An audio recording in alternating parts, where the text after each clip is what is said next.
பிலிப்பியருக்கு எழுதின நிருபம் 4ஆம் அதிகாரத்தில் அப்போஸ்தலனாகிய பவுல் சொல்ற வார்த்தை தான் எனக்கு இந்த நேரத்தில் இந்த சந்தர்ப்ப சூழ்நிலையில எனக்கு நினைவுக்கு வருகிறது. அப்போஸ்தலர் பிலிப்பியர் 4ஆம் அதிகாரம்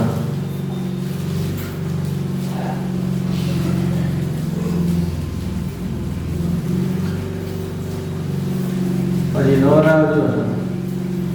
என் குறைச்சலினால் நான் இப்படி சொல்லுகிறதில்லை, ஏனெனில் நான் எந்த நிலைமையில் இருந்தாலும் மன ரம்மியமா இருக்க கற்றுக்கொண்டேன். வேற யாராவது வாசிக்க முடியுமா? வேற யாராவது?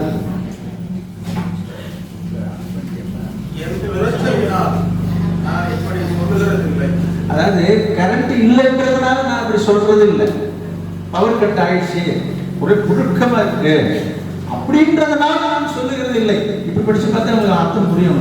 என் குறைச்சலினால் நான் இப்படி சொல்லுகிறது இல்லை. சரிங்க. எந்த நிலைமையில இருந்தாலும் மன ரம்மியமா இருக்க நம்ம கத்துக்கணும். நான் ஃபேன் இருந்தாதான் உட்காந்துருப்பேன், வெளிச்சத்தில் தான் இருப்பேன், ஏசியில தான் இருப்பேன். என்னாலும் ஃபேன் இல்லாமலும் ஒரு நேரம் கொஞ்ச நேரம் கூட என்னால் இருக்க முடியாது அப்படி சொல்றவங்களா இருக்கிறாங்க. நான் அவர்களை குறைத்து சொல்லலை, தவறா சொல்லலை, பழித்து சொல்ல வரல. எனக்கு இந்த வசனம் இப்போ திடீர்னு ஞாபகத்தை வந்தது. எனக்கு கஷ்டமா தான் இருக்கு. இப்போ இருக்கிற இந்த நிலைமை, இந்த சூழ்நிலை ஒரு அசௌகரியமான ஒரு சூழ்நிலை என்று நான் சொல்ல வருகிறேன். இது வசதியான சூழ்நிலை என்று நான் சொல்ல மாட்டேன், சொல்ல முடியாது. இது ஒரு அசௌகரியமானது தான். எல்லாருக்குமே நமக்கு ஒரு சங்கடமான ஒரு சிச்சுவேஷன் இருக்கு. ஆனா என்ன செய்யணும்? வேலை என்ன சொல்லி நம்ம என்ன ஆண்டவர் ஞாபகப்படுத்துறாரு? இதையும் நம்ம என்ன செய்யணும்? கடந்து போகிறோம். இதையும் நம்ம கடந்து போகணும். இது போன்ற அனுபவத்தின் வழியாகவும் நம்ம கடந்து போகணும். ஞாபகம் வச்சுங்க. இது போல இருக்கவும் கற்றுக்கணும். இது போல இருக்கவும் கற்றுக்கணும். எப்பொழுதும் ஒரு நிமிஷம் கூட என்னால் ஃபேன் இல்லாமல் இருக்க முடியாதுன்னு சொல்லக்கூடாது. என்னால் ஃபேன் இல்லாமல் குடுக்கத்தில் போய் உட்கார்ந்துருக்க முடியும் என்று நம்ம சொல்லணும். நான் சொல்ல வருகிறேன். அதுக்காக இருக்கிறத போட்டுன்னு சொல்லவில்லை. என்ன பண்றது? என்ன செய்யலாம் சொல்லுங்க? இப்படி ஒரு சந்தர்ப்பம் வருது. அதையும் நம்ம என்ன செய்யணும்? கடந்து போகணும். ஏனில் படிங்க இருந்தாலும் மன ரம்மியமா இருக்க கற்றுக்கொண்டேன். அப்புறம் தாழ்ந்திருக்கவும் எனக்கு தெரியும். ஃபேன் இருக்கவும் தெரியும், ஃபேன் இல்லாம இருக்கவும் தெரியும், ஏசி இருக்கவும் தெரியும், ஏசி இல்லாம இருக்கவும் தெரியும். எந்த இடத்திலையும் எல்லாவற்றிலையும் ஒரு வீட்டுக்கு போறோம், ஒரு இடத்துக்கு போறோம், ஃபேனே இல்லாம இருக்கும், கதவே ஜன்னலே இல்லாம இருக்கும், வெளிச்சமே இல்லாம இருக்கும். எந்த இடத்திலையும் எவ்விடத்திலையும் எல்லாவற்றிலையும் உட்கார்ந்து என்ன ஒரு ஃபேன் கூட இல்லை இந்த வீட்டுல, என்ன ஒரு சேர் கூட இல்லை என்ன வீடா இருக்குது சொல்லுவாங்க. அப்படி எல்லாம் சொல்லாதபடிக்கு என்னது?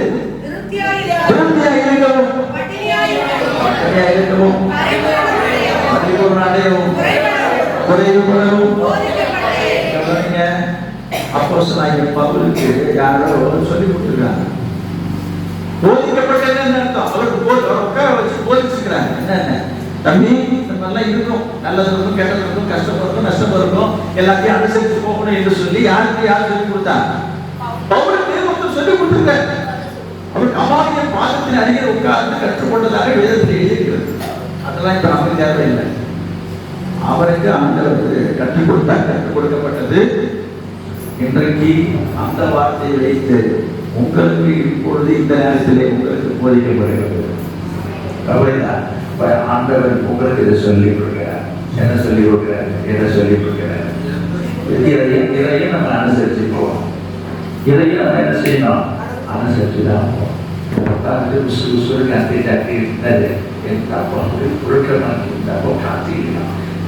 எல்லாம் இருக்கும், எல்லாம் இருக்கும். என்னங்க இருக்கு? கர்த்தர் நம்ம கூட இருக்கிற இடம், அதுதான் நமக்கு பரலோகம், அதுதான் நமக்கு சொர்க்கம். புரியுதா? அதனால் பரலோகம் போக விரும்புகிறீங்களா, நரகத்துக்கு போக விரும்புகிறீங்களா? கவனிங்க. அப்படின்னு ஒருத்தர் கேட்டார். எல்லோரும் நீங்கள் என்ன பதில் சொல்லுவோம்? பொதுவாக இப்படி ஒரு கேள்வி கேட்டால் எல்லாருமே பரலோகம் தான் சொல்லுவீங்க. இப்போ நீங்கள் கேட்டு இதில் நாங்கள் யாராவது நரகம்னு சொல்லுவாங்களா? அவர் சொன்னாராம், பதில் சொன்னது நல்லா கவனிங்க. அவர் பரலோகம்னு சொல்ல, நரகம்னு சொல்ல. இயேசு எங்கே இருப்பாரோ அங்கே தான் நான் இருப்பேன்னு சொன்னாராம். நீங்கள் உடனே இப்படி பேசுவீங்க, இயேசு என்ன பரலோகத்தில் தான் இருப்பார்.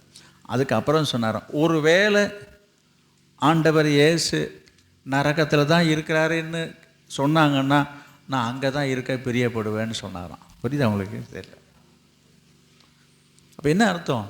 இந்த நரகம் பரலோகன்றது முக்கியம் இல்லை. இயேசு எங்கே இருக்காரோ அதுதான் பரலோகம். இயேசு எங்கே இருக்காரோ அந்த இடம் தான் பரலோகம். நல்லா புரிஞ்சுங்க. பரலோகம் என்பது இயேசு இல்லாமல், ஆண்டவர் இல்லாமல், கர்த்தர் இல்லாமல் ஏதோ தனியாக ஒரு இடம் இல்லை, கிடையவே கிடையாது. கடவுள், ஆண்டவர், தேவன் எங்கே இருக்கிறாரோ அங்கே தான் பரலோகம். அப்போ எங்கெல்லாம் ஆண்டவர் இருக்கிறாரோ அந்த இடம்லாம் பரலோகமாக தான் இருக்கும். எனவே உங்கள் வீட்டில், உங்கள் குடும்பத்தில், உங்கள் வாழ்க்கையில் கர்த்தர் இருந்தாக்க அதுதான் பரலோகம். நம்ம போக போகிற பரலோகம் வேறு. விளங்குதா? அப்போ என்ன சொல்ல வருகிறேன்? இந்த இடம், இந்த சூழ்நிலைகள் எப்படிப்பட்டதாக இருந்தாலும் பரவாயில்ல, கர்த்தர் நம்மோடு இருக்கிறார். புரியுதா? எனவே கர்த்தர் உங்களை ஆசீர்வதிப்பாராக. இன்றைக்கு நம்ம கர்த்தருடைய வார்த்தைக்கு நேராக கடந்து போகலாம். கடந்த சில வாரங்களாகவே நான் ஒரு வார்த்தை என்கிற தலைப்பில் நம்ம தியானித்தாலும் அதற்கு ஒரு கீவேர்டு ஒன்றை நான் உங்களுக்கு சொல்லி கொண்டு வருகிறேன். திரும்ப அதை ஞாபகப்படுத்தி கொள்ளலாம். உபாகம புஸ்தகம், உபாகமம் 12ஆம் அதிகாரம் 28வது வசனம். உபாகமம் 12ஆம் அதிகாரம்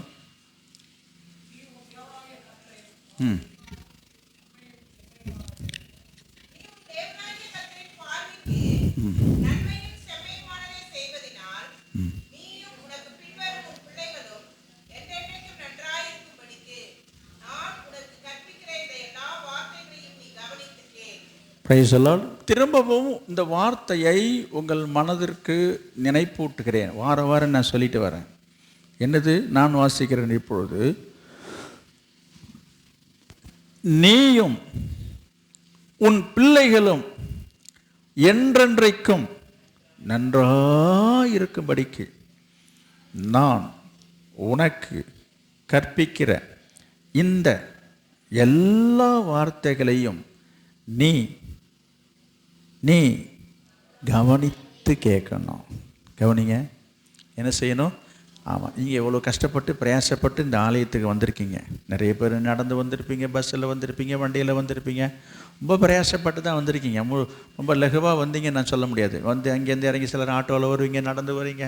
எவ்வளோ கஷ்டப்பட்டு தான் நம்ம வரோம். ரொம்ப ஈஸி இல்லை அது. அப்படிப்பட்ட சூழ்நிலையில் வந்து அது உங்களுக்கு பிரயோஜனம் இல்லாமல் போகக்கூடாது. வந்து ஒரு பிரயோஜனம் இல்லைன்ற மாதிரி இருந்தால் அது ரொம்ப கஷ்டமாக இருக்கும். எனவே இவ்வளோ தூரம் வந்த நம்ம நீங்கள் என்ன செய்யணும்? சொல்லப்படுகிற வார்த்தைகளை நீங்கள் என்ன செய்யணும்? கவனித்து கேட்கணும். எதுக்கு? ஏன் கவனிக்கணும்? எதுக்காக அதை கேட்கணும்? அந்த வார்த்தையை கேட்கறதுனால எனக்கு என்ன வரப்போகுது? எனக்கு என்ன நடக்க போகுது? ஒன்றும் சொல்ல மாட்டீங்க. பார்த்தீங்களா? அதாங்க அதுதான் திரும்ப திரும்ப திரும்ப நான் உங்களுக்கு வாசித்தேன். நீயும் உன் பிள்ளைகளும் என்றென்றைக்கும் நன்றாயிருக்கும்படிக்கு எல்லா வார்த்தைகளையும் கவனிச்சு. பதில் சொல்ல மாட்டீங்களே. அப்போ எதற்கு இப்போ இன்றைக்கு சொல்லப்படுகிற வார்த்தைகளை நீங்கள் கவனித்து கேட்டீங்கன்னா நீங்களும் உங்கள் பிள்ளைகளும் அப்படியே போட்டிருக்க என்றென்றைக்கும் இருக்கு பாருங்க. அப்போ காலத்துக்கும் வாழ்நாள் எல்லாம் இந்த உலகத்தில் வாழற வரைக்கும் நீங்கள் நல்லா இருப்பீங்க. இதை தவிர வேறு என்னங்க வேணும் உங்களுக்கு? இப்போ உங்களுக்கு என்ன வேணும்? இப்போ வந்திருக்கிறவங்களுக்கு எல்லாருக்கும் என்ன வேணும்? எல்லோரும் வேண்டிக்கிற ஒரே வார்த்தையில் வேண்டிக்கிற வார்த்தை என்னது? ஒரே வார்த்தையில் எல்லாம். ஆமாம், எல்லோரும் நல்லா இருக்கணும், என் குடும்பம் நல்லா இருக்கணும், என் பிள்ளைங்க நல்லா இருக்கணும், எல்லோரும் நல்லா இருக்கணும். இதுக்குள்ளார எல்லாமே அடங்கிடுச்சிங்க. எல்லாரும் நல்லா இருக்கணும்னு சொல்ற வார்த்தையிலே எல்லாம் அடங்கியிருக்கு. நல்லா படிக்கணும், நல்ல வாழ்க்கை அமையணும், நல்ல புருஷன் கிடைக்கணும், நல்ல பிள்ளைகள் அமையணும், நல்ல வீடு கிடைக்கணும், நல்ல வேலை கிடைக்கணும். இது எல்லாமே உள்ள அடங்கிடுச்சு. அந்த ஒரு வார்த்தைக்குள்ள எல்லாமே அடங்கிடுச்சுங்க. நீங்க நினைக்கிற மாதிரி நீ தனித்தனியா கேட்டுட்டு உட்காந்துருக்கீங்க. நான் சொல்றேன் ஒரே வார்த்தையில எல்லாமே அடங்கிடுச்சு. நீ எல்லாம் இதெல்லாம் இருந்தா தான் நீ நல்லா இருக்க முடியும். சொல்லுங்கள். ஒரு நல்ல வருமானம் இருக்கணும், ஒரு நல்ல சம்பாத்தியம் இருக்கணும், நல்ல வீடு இருக்கணும், நல்ல பிள்ளைங்க இருக்கணும், அதுக்கு ஒரு நல்ல வாழ்க்கை கிடைக்கணும், அதுக்கு நல்ல பிள்ளைகள் பிறக்கணும், நல்லா படிக்கணும். அப்புறம் என்னங்க, இதுதான் நமக்கு தேவை. இதை தாண்டி வேறு ஏதாவது உங்களுக்கு தேவை இருக்குதுங்களா? இதுக்குள்ளே தான் உங்கள் தேவைகள் இருக்கிறது. நல்ல உடம்புக்கு சுகமாக ஆரோக்கியமாக இருக்கணும். இப்போ இங்கே வந்திருக்க அத்தனை பேருடைய எல்லாத்தையும் ஒரு சர்வே பண்ணி பார்த்தீங்கன்னா இதை தாண்டி வேறு ஒன்றும் புதுசாக சொல்கிறது யார்கிட்டும் ஒன்றுமே இருக்காது. இப்போ நான் சொல்கிறேன், அதுலேயும் எல்லாமே அடங்கி போச்சு. இதை எல்லாத்தையும் சேர்த்து ஒரே வார்த்தையிலே தான் ஆவியானவர் சொல்கிறார். என்னது? நீ நன்றோ இருக்கும்படிக்கு, என்றென்றைக்கு நன்றாக இருக்கும்படிக்கு. அப்போ நீங்கள் நல்லா இருக்கணும்னு சொன்னால் என்ன செய்யணும்? எல்லாருக்கும் நல்லா இருக்கணுன்ற விருப்பம் இருக்குது, ஆசை இருக்குது, எல்லாம் இருக்குதுங்க. சொல்கிறத தாங்க கேட்க மாட்டுறாங்க. சொல்கிறத காது கொடுத்து கேளுங்க. வந்து உட்காந்துருக்கீங்க, தூங்காதீங்க. சில பேருடைய இங்கே பாருங்க, சில பேர் ஏதோ செய்யக்கூடாது தப்பு செய்துட்ட மாதிரி, எங்கேயோ யாரோ ஏதோ தப்பு செய்துட்ட மாதிரி தலையை நட்டிட்டு உட்காந்துருக்குறாங்க. தப்பு செஞ்சவங்க தான் தலையை நட்டிட்டு உட்காந்துருப்பாங்க. சில பேர் தலையை நட்டிட்டு உட்காந்துருப்பாங்க. என்ன அது? ஏதோ செய்யக்கூடாது செஞ்சுட்டாங்க போடுறது. அப்படிலாம் இல்லைங்க. அப்புறம் என்ன, நிமிர்ந்து உட்காருங்க, நேராக பாருங்கள், சொல்கிறத கவனிங்க. இல்லை நீங்கள் சொல்கிறதெல்லாம் இங்கே பாருங்கள், நீங்கள் சொல்கிறதில்ல சொல்லுங்கள், நீங்கள் சொல்கிறது காதில் விழுது. சில பேர் சொல்கிறது தான், சிலர் நினைக்கிறது சொல்கிறேன், அதெல்லாம் நாங்கள் குனிஞ்சிட்டு இருந்தாலும் கேட்குது. நான் உங்களுக்கு சொல்கிறேன், காதில் விழும், அது உன் மனசில் தங்காது. நான் சொல்கிறேன், நாங்கள் சொல்கிற வார்த்தை உன் காதில் விழும், ஆனால் உன் இருதயத்தில் அதை தங்காது. சொல்லப்படுகிற வார்த்தைகளை நம்ம கவனித்து, நம்முடைய கவனம் பார்வை இங்கே இருந்து காது கேட்கும் போது தான் அது இருதயத்தில் போய் தங்கும். சில பேர் இந்த பிரசங்க நேரத்தில் தான் தியானம், அதிகமான ஆழ்ந்த தியானத்துக்குள்ள வரும். வேத தியானம்லாம் ஆழமாக தியானிக்க ஆரம்பிச்சிடுவாங்க. இங்கே சொல்லப்படுறத பார்க்க, இவங்க வந்து புதுசாக ஒரு கற்பனைக்கில் போக வேண்டியது, தியானிக்க வேண்டியது, பெரட்ட வேண்டியது, படிக்க வேண்டியது. இங்கே வந்து தான் வீட்டில் உட்காந்து ஒன்றும் பெரட்டுறதில்லை, படிக்கிறது கிடையாது. இங்கே தான் உட்காந்து பைபிள் பார்க்கறது, படிக்கிறது. என்ன அடாடாடாடா கேட்டால் பைபிள் இங்கே வந்ததுக்கப்புறம் தான் உங்களுக்கு உணர்வே வரும். நான் சொல்கிறேன், உங்களுக்கு பிசாசு சாத்தான் தந்திரமாக இந்த வார்த்தைகளை நீங்கள் கவனிக்காதபடிக்கு உங்கள் செவியை விளக்குகிறான், உங்கள் கவனத்தை திசை திருப்புறான்றதான் உண்மை. நீங்கள் நினச்சிட்டு இருக்கலாம், இல்லைங்க நான் பைபிள் தாங்க பார்க்குறோம், இன்றைக்கி தாங்க அந்த வசனத்தை அப்படி பார்க்குறேன். நீங்கள் பாருங்கள், படிங்க, நான் வேண்டான்னு சொல்லப்படுகிற வார்த்தைகளை சொல்லப்படும் போது நீங்கள் கவனித்து கேட்காமல், எந்த வார்த்தையும் எதையுமே கேட்காமல் எதை செய்தாலும் அது உனக்கு பிரயோஜனமாக இருக்காது. ஆமாம், உங்களுக்கு செவி கொடுக்கிறவன் எனக்கு செவி கொடுக்கிறான் என்று கர்த்தர் சொல்கிறார். எனவே கர்த்தருடைய ஊழியக்காரனாகிய நான், கர்த்தருடைய வார்த்தையை பெற்றுக்கொண்டு நான் கர்த்தருடைய வார்த்தையை உங்களுக்கு கொடுக்கும் பொழுது நீங்கள் அதை காது கொடுத்து கேட்காம போனீங்கன்னா கர்த்தர் உங்களோடு பேசுகிறத நீங்கள் அசட்டை பண்ணுறீங்க அப்படின்னு நான் சொல்லலை. பைபிளில் இயேசு சொல்லியிருக்கிறார், உங்களுக்கு செவி கொடுக்கிறவன் எவனோ அவன் எனக்கு செவி கொடுக்கிறான். நீங்கள் ஒன்று எடுத்து பாருங்கள். சில பேருக்கு இந்த வசனங்கள் எத்தனை தடவை சொன்னாலும் சில பேருக்கு புரியாது. லூக்கா எழுதின சுவிசேஷம் 10ஆம் அதிகாரம் எடுத்து பாருங்கள். வசனம் இதெல்லாம் தெரிஞ்சால் தானே அது அவங்களுக்கு புரிய போகுது. லூக்கா 10ஆம் அதிகாரம் 16வது வசனம். உங்களுக்கு செவி கொடுக்கிறவன் எனக்கு செவி கொடுக்கிறான். உங்களை அசட்டை பண்ணுகிறவன் என்னை அசட்டை பண்ணுகிறவன்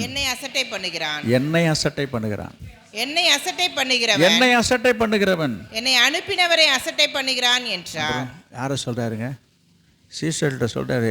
சீசரை பார்த்து சொல்றாரு, நீங்க போய் சொல்லுங்க, யாராவது நீங்கள் சொல்கிறத கேட்கலையா, காது கொடுத்து கேட்க மாட்டான்ற, கவலைப்படாதப்பா, அவன் உங்களை அசட்டை பண்ணல, என்னை தான் அசட்டை பண்ணுறான். அதுதான் இப்பயும் நான் சொல்கிறேன். இன்றைக்கு நான் உங்களோட பேசுகிறேன், இந்த வார்த்தைகளை நீங்கள் கவனிக்காமல் இருக்கீங்கன்னு சொன்னால் அசட்டை பண்ணுறீங்கன்னா கர்த்தரை அசட்டை பண்ணுறீங்க, என்ன இல்லை.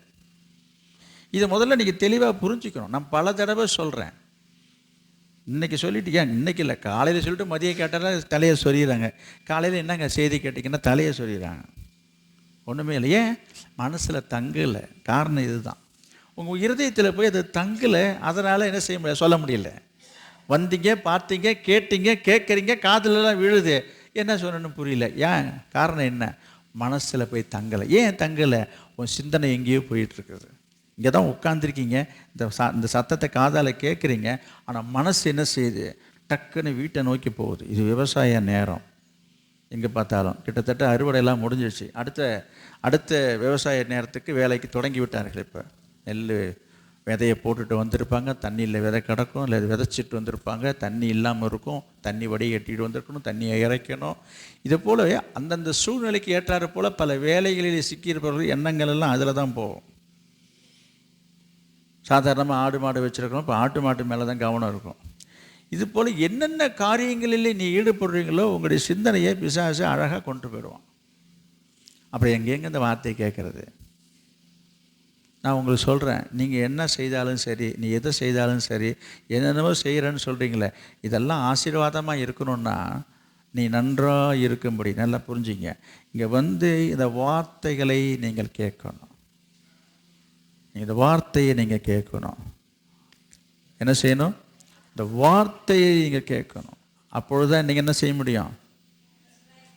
என்ன செய்ய முடியும்? அப்புறம் எதுக்கு தான் வந்திருக்கிறோம்? எனவே நீங்கள் எல்லாரும் நன்றாக இருக்க வேண்டும், நன்றாக இருக்கணும். ஒரு யோவான் எழுத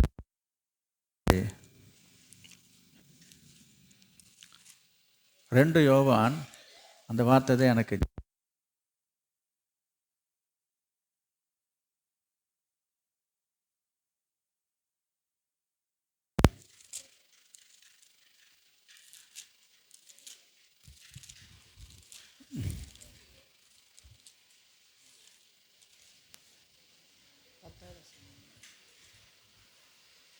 இரண்டாவது வசனம். தெரிந்து கொள்ளப்பட்டவளும் ஆகிய இல்லையா, சாரி, 3 யோவான், தவறா சொல்லிட்டேன். யோவான் எழுதின 3வது நிருபத்தில் 2வது வசனம். பிரியமானவனே, உன் ஆத்துமா வாழுகிறது போல, உன் ஆத்துமா வாழுகிறது போல எல்லாவற்றிலும் வாழ்ந்து, நீ எல்லாவற்றிலையும் வாழ்ந்து சுகமாயிருக்கும்படி வேண்டுகிறேன். சுகமாயிருக்கும்படி வேண்டுகிறேன். போதுமா? வேற அங்க என்ன பார்த்தோம்? நீ நன்றாக இருக்கும்படிக்கு, நீயும் உன் பிள்ளைகளும் என்றென்றைக்கும் நன்றோ இருக்கும்படிக்கு இந்த வார்த்தைகளை செவி கொடுத்து கேளுங்க. இங்கே நான் பார்க்குறோம், நீ எல்லாவற்றிலையும் வாழ்ந்து நீ சுகமாக இருப்பதற்கு ஆண்டவர் சொல்கிற வார்த்தையை கேளுங்க. அந்த வார்த்தை உங்களை வாழ வைக்கும், அந்த வார்த்தை உங்களை வழி நடத்தும், அந்த வார்த்தை உங்களை வளர செய்யும், வாழ செய்யும், உயர்த்தும். பிரியமானவர்களே, சரிங்க, இதையே சொல்லிகிட்டு இருக்கீங்க, நீங்கள் சொல்ல வேண்டியதை சொல்லுங்கள் அப்படின்றீங்களா? நேரடியாக இப்போது நம்ம சப்ஜெக்டுக்கு வருவோம். கடந்த வாரத்திலேயே நான் உங்களுக்கு சொன்னேன், கவனிங்க. என்ன சொன்னதுன்னு ஞாபகம் இருக்குதான்னு தெரியல எத்தனை பேருக்கு. ஆண்டவருடைய சத்தத்திற்கு நாம் செவி கொடுக்க வேண்டும். ஆண்டவருடைய சத்தத்துக்கு நீங்கள் செவி கொடுக்க தவறினால் பிசாசுனுடைய சத்தத்துக்கு நீங்கள் செவி கொடுக்க வேண்டியதாக இருக்கும்.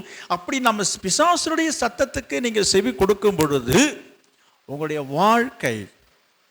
வாழ்க்கை எந்த அளவுக்கு சீர்குலைந்து போகும் என்பதை நான் உங்களுக்கு சொன்னேன். அதுக்கு நான் சொன்னது, ஏதேன் தோட்டத்திலே ஆதாம் ஏவாளும் தினமும் ஆண்டவருடைய சத்தத்தை கேட்டு வளர்ந்தார்கள், வாழ்ந்தார்கள், நடந்தார்கள், இருந்தார்கள். அது சந்தோஷமான அனுபவம். அப்படிப்பட்ட ஒரு இடத்திலே திடீரென்று ஒரு அந்நிய சத்தம். என்ன சத்தம் அது? அது பிசாசினுடைய சத்தம். அது என்ன? இது அது சர்ப்பம், பேசக்கூடாத ஒரு ஜந்து. அது இந்த சத்தத்தை கேட்கும்போது ஒரு விழிப்பில்லாமல் அந்த சத்தத்தை கேட்டு, அது சொல்றதை கேட்டு செய்ததனால அவர் சபிக்கப்பட்டார் என்று நான் உங்களுக்கு சொன்னேன். என்னது? ஆண்டவருடைய சத்தத்தை கேட்டுக்கொண்டிருந்தவர்கள் பிசாசுனுடைய சத்தத்துக்கு செவி கொடுத்ததுனால, ஆண்டவருடைய சத்தத்தை கேட்க தவறினதுனால, பிசாசுனுடைய சத்தத்தை கேட்க வேண்டி இருந்ததுனால அவர்கள் சாபத்துக்குள்ளானார்கள். அதைத்தான் நான் சொல்கிறேன். உங்கள் வாழ்க்கையிலே ஆண்டவருடைய சத்தத்தை அனுதினமும் நீங்கள் கேட்கிறவர்களாக இருக்க வேண்டும். கர்த்தருடைய சத்தத்தை நீங்கள் கேட்கிறீர்களா? கர்த்தர் அனுதினமும் உங்களோடு பேச விரும்புகிறார். அவர் உங்களோடு பேச விரும்புகிறார். நீங்கள் உடனே சொல்லலாம், எங்கே பேசுறாரு, எப்போ பேசுறாரு? நான் ஒன்று சொல்கிறேன், அவர் எங்கே, எப்போ, எப்படி என்று நான் சொல்கிறேன்.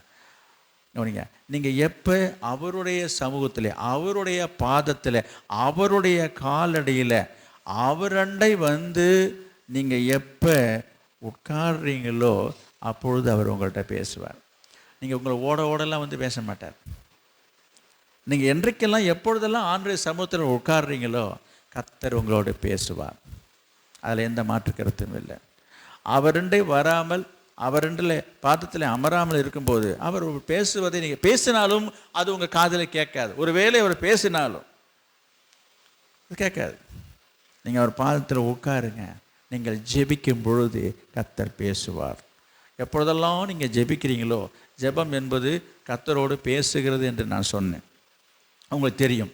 அப்போ ஆண்டவரோடு நீங்கள் பேசும்போது கர்த்தர் என்ன செய்வார்? நீங்கள் பேசுகிறதெல்லாம் கேட்டுக்கிட்டே இருந்துட்டு கம்முன்னு இருப்பார், நிச்சயமாக பதில் பேசுவார். அடுத்தது ஒரு சந்தேகம் சில பேருக்கு வரும், என்னங்க புதுசாக ஒரு பொருளாக விடுறீங்க, நான் எத்தனை வருஷமாக நான் ஜெபம் பண்ணிகிட்ருக்கிறேன், இன்னிட்டு ஒன்றும் இது வரைக்கும் அவர் பேசுகிற மாதிரியே இல்லையே அப்படின்னு சில பேர். சிலரோடு ஆண்டவர் பேசியிருப்பார். சிலர் சொல்லுவாங்க, இல்லையே நான் தான் பேசுவேன், நான் தான் ஜெபம் பண்ணுவேன், நான் எழுந்து வந்துட்டு தான் இருக்கிறேன், நீங்கள் இன்னும் புதுசாக ஒரு மாதிரி சொல்கிற மாதிரி இருக்கு. நான் உங்களை சொல்லட்டுமா? ஆண்டவர் உங்களோடு பேசலைன்றது நீங்கள் சொல்கிறது உண்மை என்பதை நான் ஒத்துக்கொள்கிறேன். ஒத்துக்கிட்டீங்களே? அப்புறம் பேசுவார்ன்றீங்களே. நான் திரும்பவும் சொல்கிறேங்க, அவர் பேசுகிறதுக்குள்ளேயே நீங்கள் எழுந்து போயிடுறீங்க.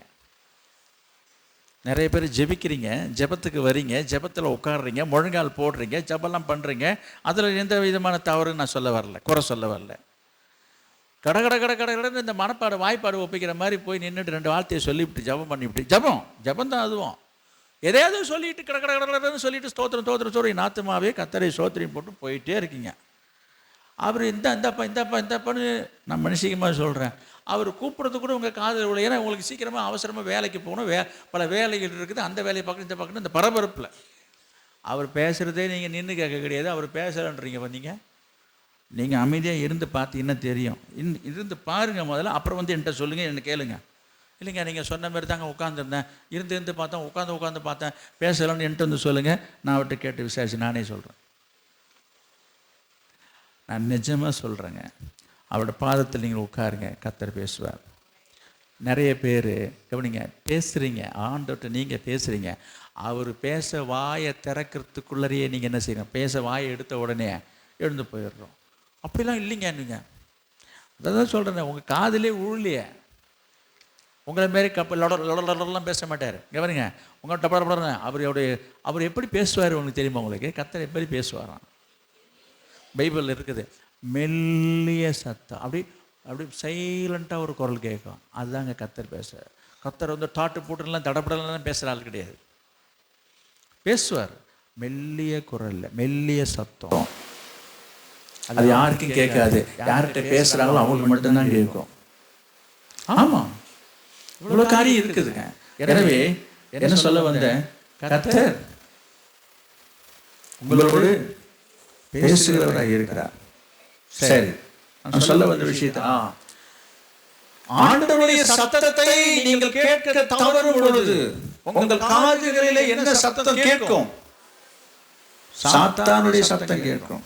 நான் உங்களுக்கு சொல்றேன், சாத்தான் சத்தம் எப்ப கேட்கும்? சாத்தான் சத்தம் எப்ப கேட்கும்?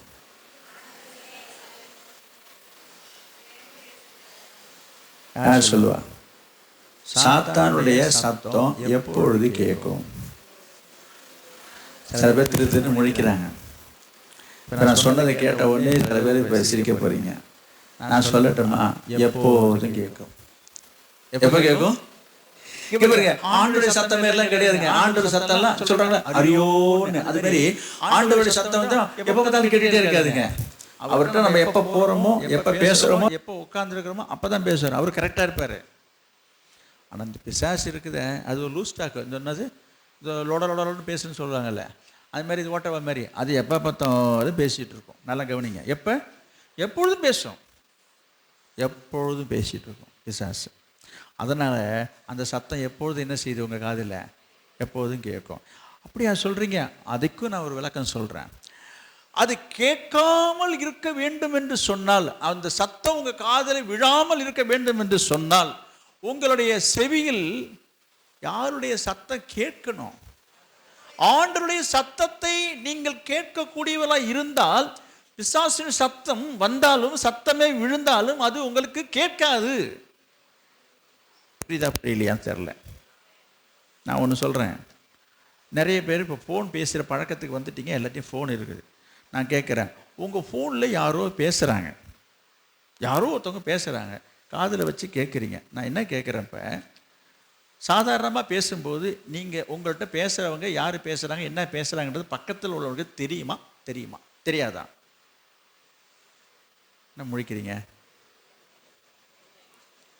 தெரியுன்றீங்களா? நீங்கள் சொன்னதாங்க தெரியும் என்ன பேசுகிறாங்கன்னு. நான் கேட்குறது சொல்லாமையே. ஏன் தெரியாது? யார் பேசுகிறான்ற குரலே உங்களுக்கு கேட்காது, உங்கள் காதுக்கு மட்டும்தானே கேட்கும். நான் சொல்கிறது புரியுதா? ஃபோனை காதில் வச்சு பேசிகிட்டு இருக்கீங்க, யார்கிட்ட பேசிக்கிட்டு வரவங்களுக்கு தெரியுமா? தெரியாது. நீங்கள் சொன்னீங்கன்னா தெரியும். என் பையன் பேசுகிறான், புருஷன் பேசுகிறான், அம்மா பேசுகிறாங்க, நீங்கள் சொன்னால் தான் தெரியும். இல்லைன்னா ஸ்பீக்கர் ஆன் பண்ணால் ஒரு வேளை கேட்கலாம். நான் கேட்குறது உங்கள் காதில் வச்சு நல்லா கேட்குறீங்க, நல்லா கேட்குதுங்க, தெரியுதுங்க. ஆனால் அடுத்தவங்களுக்கு என்ன செய்யாது? கேட்காது. நீங்கள் யாருக்கு என்ன பேசுகிறேன்னு கேட்காது. அப்படிப்பட்ட சூழ்நிலையில் நீங்கள் இப்போ ஃபோன் பேசிகிட்டே இருக்கீங்க, உங்கள் பக்கத்தில் என்னென்னமோ நடக்குது, என்னென்னமோ பேசுகிறாங்க. பூனை உருட்டுது, எலி உருட்டுது, என்னென்னமோ நடக்குதுன்னு வைத்துக்கொள்வோம். அல்லது ஏதாவது ஒரு பாட்டு சத்தம் அல்லது ரேடியோ சத்தம் ஏதோ ஒன்று நடக்கதாக வைத்துக்கொள்வோம். சத்தம் எல்லாம் கேட்கும், ஆனால் என்ன சத்தம் தெரியாது. நான் சொல்கிறது அலங்குதா? ஏன்? உங்கள் காதில் என்ன இருக்குது? ஃபோனில் யார் பேசுகிறாங்களோ அவங்க பேச்சு, அவங்க குரல் மட்டும்தான் நீங்கள் கவனிச்சிருக்கிறதுனால அவங்க என்ன பேசுனாங்கன்னே தெரியாது. பக்கத்தில் தான் பேசிகிட்டு இருப்பாங்க. நாங்கள் பேசிகிட்டு இருக்க காதில் ஊழியானா நம்ம என்ன சொல்லுவோம்? பேசுனது காதில் விழுந்தது, ஆனால் என்ன பேசுனேன்னு எனக்கு தெரியாது, ஏதோ ஒரு பேச்சு குரல் தான் கேட்டது, நான் ஃபோன் பேசிகிட்டு இருந்தால் தான் நீங்கள் சொல்லுவீங்க. ஏங்க இவ்வளோ விளக்கெல்லாம் சொல்லிட்டு உட்காந்துருக்கீங்க? இன்றைக்கு காலகட்டத்தில் இந்த வாலிப பசங்க பண்ணுறது இருக்குது பாருங்கள். இந்த செவிடனுக்கு இந்த செவிட்டுக்கு மிஷின் போடுற மாதிரி 2 போட்டுக்கிட்டு, நீங்கள் பார்த்துருப்பீங்களா? போட்டுட்டு போய் உட்காந்துருப்பாங்க. நம்ம எம்மோ கற்றுனாலும் சரி, நீங்கள் என்ன கூப்பாடுபட்டாலும் சரி, என்னடா அப்புறமா தான் தெரியுது இங்கே 2 செவிட்டு மிஷின் வச்சுருக்கிறது. பார்த்துருக்கீங்களா இல்லையா? நீங்கள் உபயோகப்படுத்துகிறீங்களா இல்லை? எங்கே பாருங்கள், பஸ்ஸில் பாருங்கள், வண்டியில் பாருங்கள், அதிகமாக வாலிப பிள்ளைகள் அதிகமாக இன்றைக்கு அது ஒரு பெரிய ஒரு நாகரிக ஸ்டைலாக மாறிடுச்சுங்க. இங்கே 2 கடுக்கம் போடுற மாதிரி 2 காதில் போட்டுக்க வேண்டியது. என்ன பேசினாலும் கேட்காதுங்க. உண்டா இல்லைங்களா? நான் எதுக்கு வரேன்றது புரியுதா உங்களுக்கு? நம்ம நினைக்கிறோம் பக்கத்தில் இருந்துட்டு தாங்க கத்துறோம், ஏன்னா அவன் காதிலே விழலைன்னாக்க காதிலே விழாது. இது உண்மை தானே? எங்கே வரன்றது புரிஞ்சுங்க. அதுபோல் ஆண்டவருடைய சத்தத்தை நீங்கள் கேட்டுக்கொண்டே இருந்தீங்கன்னா, இந்த நான் இப்போ சொன்ன உதாரணத்தின்படி பிசாசுடைய சத்தம் உங்கள் காதில் விழுமோ? விழாது. பிசாசு சத்தம் வந்தாலும் பேசினாலும் அது கேட்காது, விழாதுங்க. இதுதான் உண்மை. யோசித்து பாருங்க. எத்தனையோ சம்பவங்களை நான் கேள்விப்படுகிறேன், எத்தனையோ சம்பவங்கள் நீங்கள் பார்த்துருக்கலாம் அல்லது கேள்விப்பட்டுருக்கலாம். செய்தித்தாளில் நான் பார்த்துருக்குறேன், பேப்பர் நியூஸ்னு பார்க்குறேன், டிவியில் சொல்கிறாங்க. ஒரு சில வீடுகளில் கவனிங்க, ஒரு சில வீட்டில் வயசானவங்கெல்லாம் என்ன செய்கிறாங்க, பொழுதுபோகிறதுக்கு என்ன பண்ணுற வழி இல்லாமல் டிவி ஆன் பண்ணி விட்டுட்டு அதில் ஓடுற இந்த கதை, இந்த நாடகம் இருக்குது பாருங்கள், இதை பார்த்துட்டு உட்காந்துருக்குறாங்க. வீட்டுக்குள்ளற திருடன் வந்து பீரோவை திறந்து இதில் இருக்க அத்தனையும் எடுத்துகிட்டு போகிற வரைக்கும் கூட அதை திரும்பியே பார்க்கலைங்க. இதை கற்பனை இல்லை, கதை இல்லை, சிரிப்புக்கு ஜோக்குக்கு சொல்கிறேன்னு நினைக்காதீங்க. இதெல்லாம் நினச்சி பார்த்தீங்கன்னா நீங்களே அப்படியானுவீங்க. ஒருவேளை உங்களுக்கு தெரிஞ்சிருக்கலாம், தெரியாமல் இருக்கலாம். இதுக்கு பற்றி நீங்கள் என்ன நினைக்கிறீங்க? இது ஒரு சம்பவம் ஒரு ஊரில் நடந்ததுங்க. எடுத்துகிட்டு போட்டாங்க பட்ட பகல்லைங்க. அப்போ இதுலேருந்து நீங்கள் என்ன புரிஞ்சுக்கிட்டீங்க? அப்போ இந்த டிவியில் ஓடுற அந்த படத்தையும் அந்த நாடகத்தையும் பார்த்ததில்ல, இந்த அம்மா என்ன பண்ணிடுச்சு, உலகத்தையே மறந்து போச்சுங்க. ஏங்க சத்தம், சாவி சத்தம் கேட்காது, கதவு தன்னு சந்துக்காம, அப்போ கேட்காம இல்லை, கேட்டிருக்கு. அதாவது காதில் விழலை. ஏன்? அதை விட எந்த சத்தம் இங்கே விழுந்துச்சு? இப்போ அதை விட இந்த டிவியில் இருக்க சத்தம் இந்த கதையில் அப்படியே லவிச்சு போனதுனால அவன் பாட்டு வந்து எல்லாம் எடுத்துகிட்டு போயிட்டு இருக்கான். நடந்த சம்பவத்தை சொல்கிறேங்க, யோசித்து பாருங்கள். நான் என்ன சொல்ல வரேன்? நீங்கள் கர்த்தரோடு ஒன்று இணைந்து அவருடைய சத்தத்தை கேட்டுக்கொண்டே இருந்தீங்கன்னா இந்த பிசாசின் சத்தம் உங்கள் காதில் விழுமா? விழத்து வாய்ப்பே இல்லைன்றேன். அது பார்த்து கத்திட்டு கிடக்கும். அப்படி கத்தினா கூட இப்போ நான் இந்த சொல்கிற உதாரணத்தின் மூலமாக நீங்கள் புரிஞ்சு கொள்ளுங்க. அதனால் நான் உங்களுக்கு சொல்கிறேன், பிசாசு எப்போ பார்த்தாலும் அவன் என்ன செய்துட்டு இருப்பான்? கவனிங்க, கத்திக்கிட்டு இருப்பான். எப்போ பார்த்தாலும் அவன் கத்திக்கிட்டு தான் இருப்பான். அவன் சத்தம் உங்கள் காதில் விழாமல் இருக்கணும்னு சொன்னால் என்ன செய்யணும்? அதுக்காக இதை வாங்கி வச்சுக்காதீங்க. பார்த்தீங்களா எங்கேயோ போய் இங்கே வந்துட்டீங்களே, அதுக்கு தாங்க நாங்களாம் இப்படி இருக்கிறோம். இதெல்லாம் என்னது? இப்படிலாம் சமாளிக்கிற பிள்ளைங்கள்லாம் இருக்கிறாங்க. இன்னைக்கு பிரசங்கத்தில் என்ன சொன்னார் பார்த்தியா? இப்போ தெரியுதா? ஆமாம், எனக்கு வாங்கி கொடுக்குறியா இல்லையா? பாஸ்டர் என்ன சொன்னார்? ஆமாம், நான் பிசாசு சத்தத்தை கேட்காம இருக்கேன்னா எனக்கு ஹெட்செட்டு வேணும், ஏர்ஃபோன் வேணும். ஆமாம், நான் சொல்கிறேன், நீ ஹெட்செட்டு போட்டு பிசாசு தான் உண்டை பேசிகிட்டு இருக்கான்னு நான் சொல்லுவேன். என்னத்தை கேட்டுட்டு இருக்கிறேன் சொல்லுங்கள்? கண்ட பாட்டையும் சினிமாவும் என்னென்ன கதையை கர்மத்தெல்லாம் உட்காந்துட்டு கேட்டுட்டு உட்காந்துக்கிறாங்க. நான் உலகத்தில் நடக்கிறத சொல்கிறேன். கர்த்தருடைய பிள்ளைகளை பற்றி எனக்கு தெரியாது. நான் நம்புகிறேன், ஆணுடைய பிள்ளைகள்லாம் கர்த்தருடைய பாடலை கேட்குறாங்க, பிரசங்கத்தை கேட்குறாங்க, வர்ஷிப்பை பார்க்குறாங்கன்னு நான் விசுவாசிக்கிறேன். அவ்வளோதான் சொல்ல முடியும். நான் விசுவாசத்தான் பேச முடியும். இது அவங்க பார்த்தா தான் தெரியும். எந்த சத்தத்தை நீங்கள் கேட்டுட்ருக்கீங்கன்னு தெரில. எனக்கு அன்பானவர்களே, அவன் ஆண்டுடைய சத்தத்தை கேட்க தவறினால் பிசாசின் சத்தம் உங்கள் காதில் விழத்தான் செய்யும். இப்படி விழும் பொழுது அந்த சத்தத்துக்கு நீங்கள் செவி கொடுக்காதபடிக்கு உங்கள் செவியை விலக்கி கர்த்தருடைய சத்தத்துக்கு நீங்கள் செவி கொடுத்தால் நீங்கள் நன்றாக இருப்பீர்கள். வசனத்தை பாருங்கள், நீங்கள் நன்றாக இருப்பீர்கள். எனவே அவருடைய சத்தத்துக்கு உங்களை வழி விலக செய்து விலக்கி பிசாசின் சத்தத்தை கேட்க வைக்கும்படியாக பிசாசு தந்திரமாக உங்கள் வாழ்க்கையில் வருவதை குறித்து நான் போன வாரத்தில் ஒரு குறிப்பு தான் நான் சொன்னேன். தாவீதுடைய வாழ்க்கையில் நடந்த ஒரு காரியத்தை நான் உங்களுக்கு சொன்னது உங்களுக்கு ஞாபகம் இருக்கும். அதை நான் திரும்பவும் சொல்வதற்கு நேரம் இல்லை. எவ்வளோ சீக்கிரமாக சுருக்கமாக சொல்லி அதை ரீகால் பண்ணி நான் கடந்து செல்ல ஆசைப்படுகிறேன். எனக்கு அருமையானவர்களே, நான் உங்களுக்கு ஒரு காரியத்தை சொல்கிறேன். உங்கள் வாழ்க்கையில், உங்களுடைய வேலையில், உங்கள் தொழில், உங்களுடைய வியாபாரம், உங்களுடைய குடும்பம் எதுவாக இருந்தாலும் சரி, உங்களை சுற்றி இருப்பவர்கள் அது சொந்த பந்தமாக இருக்கலாம், பங்காளியாக இருக்கலாம், ஊர்காரனாக இருக்கலாம், சபை விசுவாசியாக இருக்கலாம், யாராக இருந்தாலும் சரி, நீங்கள் வேலை செய்கிற இடங்களில், ஆஃபீஸில் வேலை செய்கிற இடமா இருக்கலாம், எங்கே வேணாலும் இருக்கலாங்க. உங்களை சுற்றி உள்ளவர்கள் அமைதியாக மௌனமாக எதுவுமே பேசாமல் அப்படியே இருக்கிறாங்க என்று சொன்னால் அது உங்களுக்கு சாதகம்னு நினச்சிடாதீங்க, அதுதான் உங்களுக்கு பாதகம். அப்படி எல்லாரும் அமைதியாக இருக்கிறாங்கன்னு சொன்னால் எல்லாருமே உனக்கு அனுகூலமாக உங்களுக்கு சாதகமாக இருக்கிறார்கள் என்று நீங்கள் நினச்சிடாதீங்க. அப்படி நீங்கள் நினச்சிடாதீங்க. அவர்கள் என்ன செய்கிறார்கள் என்று சொன்னால், எதற்காக அவர்கள் அமைதியாக இருக்கிறான்னு சொன்னால், இப்பொழுது உள்ள நிலைமைக்கு உங்களுடைய கை மேலோங்கி இருக்கிறது, கர்த்தர் உங்களோடு இருக்கிறார். புரியுதுங்களா? உங்களுடைய கை ஓங்கி இருக்கிறது. எல்லாவற்றிலையும் நீங்கள் ஒரு நல்ல நிலையில் இருக்கும்போது உங்களை கிட்ட நெருங்க முடியல, உங்களை பற்றி ஒரு தவறாக ஒரு வார்த்தை பேச முடியல, எதுவாக இருந்தாலும் பிரச்சனை ஆகிடும்னு என்ன நடக்கும், என்ன வரும், என்ன கிடைக்கும், என்ன சந்தர்ப்பம் வரும், எதில் நீங்கள் விழுவீங்க அப்படின்றதுக்காக ரொம்ப கவனிப்பாங்க. அந்த அமைதியினுடைய பின்னணி நோக்கமே எதற்காக என்று சொன்னால், என்ன நடக்கும் என்பதை பார்ப்பதற்காக. என்னது?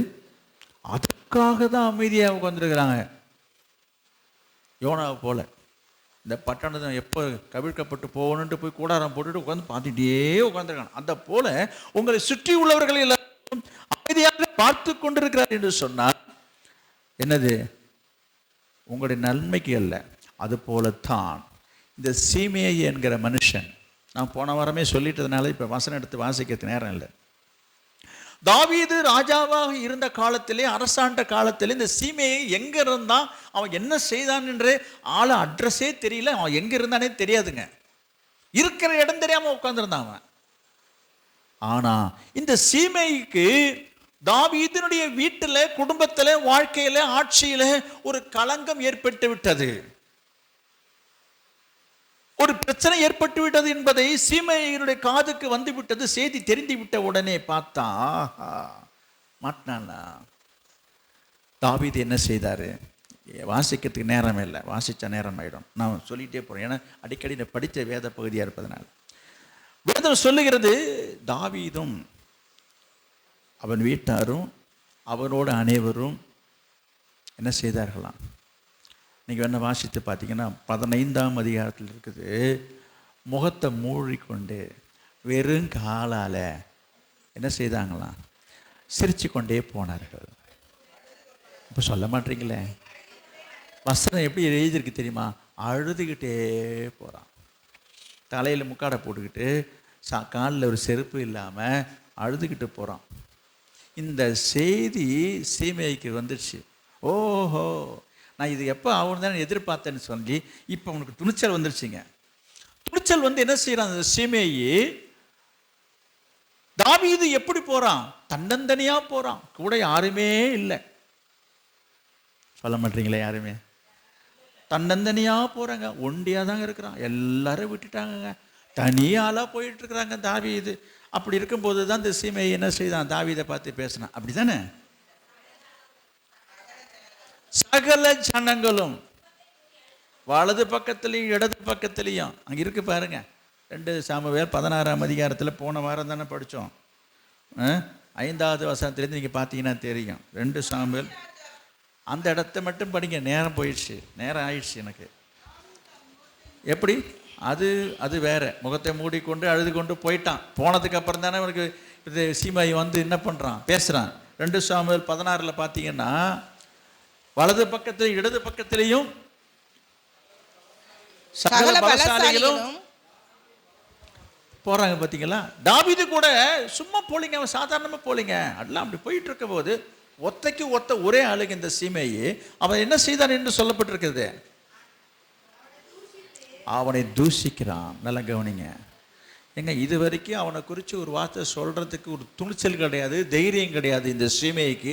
எங்கிருந்து இந்த துணிச்சல் வந்தது, எங்கிருந்து இந்த தைரியம் வந்தது என்று சொன்னால், அவனுடைய வாழ்க்கையில் அவனுக்கு ஒரு சர்க்கிள் ஏற்பட்டு விட்டது, ஒரு வீழ்ச்சி ஏற்பட்டு விட்டது. அவனுடைய குடும்பத்தில் அவன் சொந்த பிள்ளையே, சொந்த மகனே தாவீதை பகைத்தான், எதிர்த்தான், விரட்டினான், அதனால் பாதிக்கப்பட்டான், துரத்தப்பட்டான். தாவீது இப்போ கேட்க ஆள் இல்லை, கதியில் என்ற நிலையில தான் சீமைக்கு ஒரு துணிச்சல் வந்துடுச்சு. இப்போ என்ன பண்ணுவார் என்று, இத்தனைக்கும் தாவீது கூட ஒரு கூட்டம் இருக்குதுங்க, ஒரு ஒண்டிக்கு ஒத்த ஒரு ஆளுங்க அந்த சீமையை. அவன் பேசுகிறான், தாவீதை பார்த்து தூஷிக்கிறான். அது மட்டுமா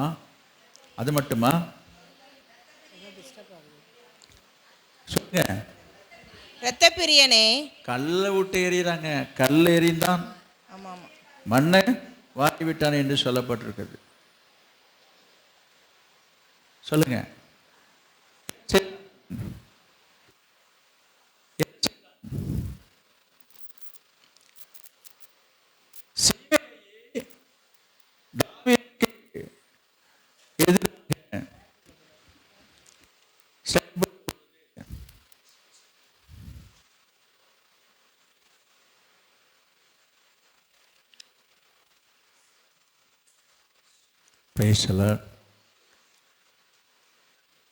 தாவீது அமைதியாக இருந்தான்.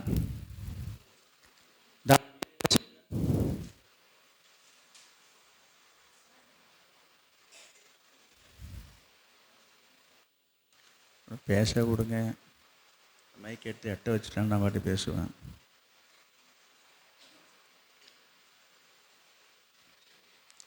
தாவீது என்ன செய்தான் என்றால் அமைதியாக இருக்கிறான்.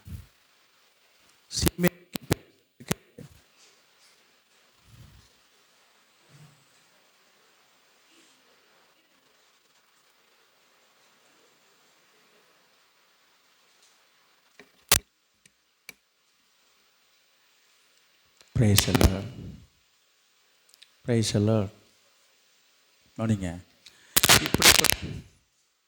இப்படிப்பட்ட சூழ்நிலையில் தாவீது அமைதியாக இருக்கிறதை நான் பார்க்குறோம்.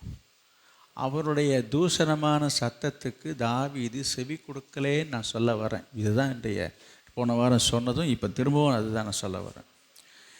இப்படிப்பட்ட சூழ்நிலையில் கவனிங்க, தாவீது நினச்சிருந்தா, போன வாரமே சொன்னேன், இத்தனை கல்லை விட்டு எறிகிறான், 1 இல்லை 2 இல்லை, கோலியாத்தை அடிக்கிறதுக்கு ஒரே ஒரு ஒத்த கல்லிலே கோலியாத்தை வீழ்த்தின தாவீதுக்கு ஒரு கல் போதாது அந்த சீமையை அழிக்கிறதுக்கு.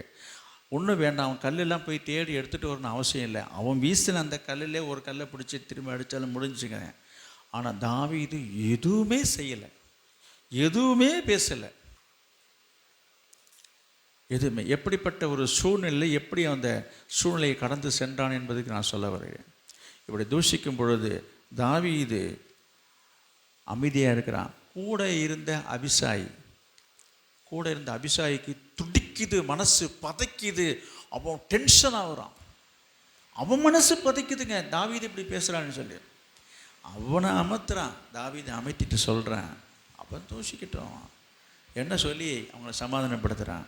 கர்த்தர் அவனை கர்த்தர் தூஷிக்க தூஷிக்கட்டும் வேண்டும் என்று என்று கர்த்தர் அவனுக்கு சொன்னார். ம்.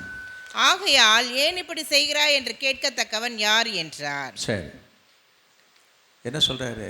இந்தப்பா அது விடுப்பா, ஆண்டவர் தான் என்னை இப்படிலாம் பேசணும்னு சொல்லியிருப்பாரு. அவன் சொன்னப்புறம் போ. தாவீது சொல்கிற வார்த்தையை பாருங்க.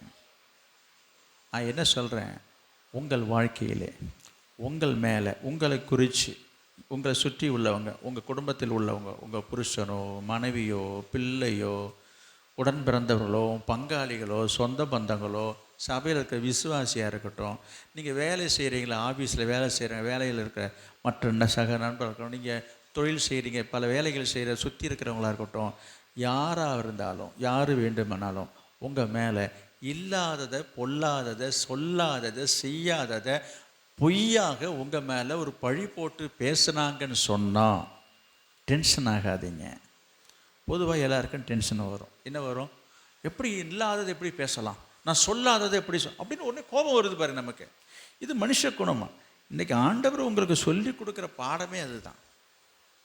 நீ நன்றாக இருப்பதற்கு நான் திருப்பி சொல்கிறேன், நீங்கள் நன்றாக இருக்கணும்னா அப்போ இவங்க பேசுவாங்க, இவங்க பேசிகிட்டே இருப்பாங்க, நாங்கள் கேட்டுகிட்டே இருக்கணும். என்னங்க இது நல்லா இருக்குது கதை, நல்லா இருக்குங்க கதை. நான் சொல்கிறேன் இதுதான் நல்லா இருக்கும். தாவீது செய்த காரியம் என்னென்னா, இதன் மூலமாக ஆண்டவர் நமக்கு சொல்லி கொடுக்குற ஒரு ஆலோசனை என்னென்னா, உங்களை குறித்து தவறாக பொய்யாக, தவறில்லை பொய்யாக இல்லாததை கதை கட்டி இட்டு கட்டி உங்கள் மேலே பழி போட்டு பேசும்போது கோபம் அடையாதீங்க, எரிச்சல் அடையாதீங்க, ஆத்திரப்படாதீங்க. அதற்கு விளக்கம் கொடுக்கணும்னு நீங்கள் நினைக்காதீங்க, அதுக்கு பதில் சொல்லணும்னு நீங்கள் நினைக்காதீங்க. நீங்கள் அதுக்கு பதிலும் சொல்ல வேண்டாம், விளக்கமும் கொடுக்க வேணாம். என்ன வேணாலும் சொன்னால் சொல்லிட்டு போட்டுருவோம். உங்கள் பதில் என்னவா இருக்கணும்னு சொன்னால், தாவீது என்ன சொன்னார்? அவன் என்னை தூஷிக்கட்டும், கர்த்தர் தான் அவனை என்னை தூஷிக்கணும்னு அவன்கிட்ட சொல்லியிருக்காரு என்னும் போது கம்முனு இருப்பான் என்று சொல்லி அவன் எல்லாரையும் அமர்த்துறார். நான் என்ன சொல்ல வருகிறேன், பிசாசு உங்கள் வாழ்க்கையிலே மிக தந்திரமாக உங்களை அவனுடைய வலையிலே விழ வைப்பதற்காக இப்படி உங்களை சார்ந்திருக்கிற, உங்களை நம்பியிருக்கிற, உங்களுக்கு வேண்டிய நபர்கள் மூலமாகவே கிரியை செய்வான். அவன் பேசுவான், அவன் சத்தத்தை கேட்காதீங்க என்று நான் சொல்ல வருகிறேன். இதுதான் நான் சொல்ல வந்த விஷயம். இப்படிப்பட்ட நேரங்களிலே நாம் என்ன செய்யணும்? அப்படிப்பட்ட காரியங்களை நம்ம காதிலேயே வாங்கக்கூடாது. என்ன செய்யணும்? காதிலே. சிலர் என்ன செய்வார்கள், இது போல காரியங்கள் யாராவது பேசுனாங்கன்னா, நான் சொன்னேன் பதில் சொல்லக்கூடாது, காதில் வாங்கக்கூடாதுன்னு சொன்னேன். என்னது? இப்போ அப்படி அல்ல, அதை மனசில் கூட வைக்கக்கூடாது. மனசில் என்ன? மனசில் வச்சுருந்தா மனசில் மன உளைச்சல் ஏற்படும். ராத்திரி சில பேர் சொல்லுவாங்க, ராத்திரியில் படுத்தா எனக்கு தூக்கமே வரலைங்க, என்னை இந்த மாதிரி ஒரு சொல்லிட்டாங்க, என்னை இந்த மாதிரி ஒரு கேள்வி கேட்டுட்டான், என் பையன் அப்படி பேசிட்டான், என் மனைவி இப்படி பேசிட்டாங்க, என் புருஷங்காரன் இப்படி சொல்லிட்டாரு, என் பிள்ளையே இப்படி பேசிட்டாங்க, மனசு ரொம்ப வேதனையாக இருக்குது அப்படி சொல்லி வேதனைப்படுறாங்க. நான் உங்களுக்கு சொல்லட்டுமா, நானும் இப்படி வேதனைப்பட்டிருக்கிறேன். இதுபோல் என்னை குறித்து இல்லாத பொல்லாததை கதை கட்டி பேசும்போது கூட என் மனசு ரொம்ப வேதனைப்பட்டது உண்டு. நான் இல்லைன்னா இப்போ மாற்றிலாம் போய் சொல்ல முடியாது. அதை குறித்து நினைச்சது உண்டு, மன உளைச்சல் உண்டு. ஆனால் ஆண்டவர் இந்த செய்தியின் மூலமாக, இந்த வசனத்தின் மூலமாக என்னை வழிநடத்தினது போல, என்னை திடப்படுத்துறது போல உங்களை நடத்த வேண்டும், அது உங்களை ஆசீர்வாதத்துக்கு நேராக வழிநடத்தும் என்பது தான் இன்றைய செய்தியும் கூட. என்ன ஆகும் என்று சொன்னால், உங்கள் மனசில் இருக்கிற நிம்மதி போயிடும். எப்போ பார்த்தாலும் அது மன உளைச்சல். இரவும் பகலும் வேதத்தில் தியானமாக இருக்கிற மனுஷன் பாக்கியம்ன்ற மாதிரி ராத்திரி பகலாக இப்படி சொல்லிட்டாங்களே, இப்படி பேசிட்டாங்களே என்று ஒரு சிலர் அதில் தியானமாக இருப்பார்கள். இரவும் பகலும். ஆமாம், வேதத்தில் தியானமாக இருந்தா யாரோ ஒன்று சொல்லிட்டு போட்டாலும் அதையே நினச்சிட்டு உட்காந்துக்க வேண்டியது. என்ன ஆகும்? உன்னுடைய நிம்மதி போயிடும், உனக்கு சமாதானம் போயிடும், உனக்கு மன உளைச்சல் ஏற்படும், உனக்கு சரீரத்தின் ஆரோக்கியம் கெட்டு போயிடும். அப்படியா சொல்கிறீங்க? ஆமாம். இதுக்கு என்னங்க வழி? தாவீதை போல என்ன செய்யணும்? காதிலே வாங்கக்கூடாது. ஐயோ விழுந்துச்சே, உடனே நம்ம தேவனுடைய சத்தத்தை கேட்டு அதுக்கப்புறம் காதை பொத்திக்கிட்டு போயிட்டே இருக்கணும். தாவீது காதில் மட்டும் விழலைன்னு சொல்கிறீங்களா? தாவீது காதிலையும் விழுந்தது. ஆனால் தாவீது என்ன சொல்கிறான்? அவன் சொன்னால் சொல்லிட்டு போகிறான். எப்படிங்க அதை சொல்ல முடியும்? யோசித்து பாருங்கள். இப்படி நாம் செய்யும் பொழுது, இந்த சத்தத்துக்கு செவி கொடுக்கும்போது, பிசாசின் சத்தத்துக்கு நீங்கள் வழி விலகும் பொழுது, கர்த்தருடைய ஆசீர்வாதம் உங்கள் வாழ்க்கையில் வந்து இருக்கும். நெகேமியா 4ஆம் அதிகாரம் இன்றைக்கு வாசித்த வேத பகுதிக்கு வாங்க, சீக்கிரம், நேரம் கடந்து போகுது.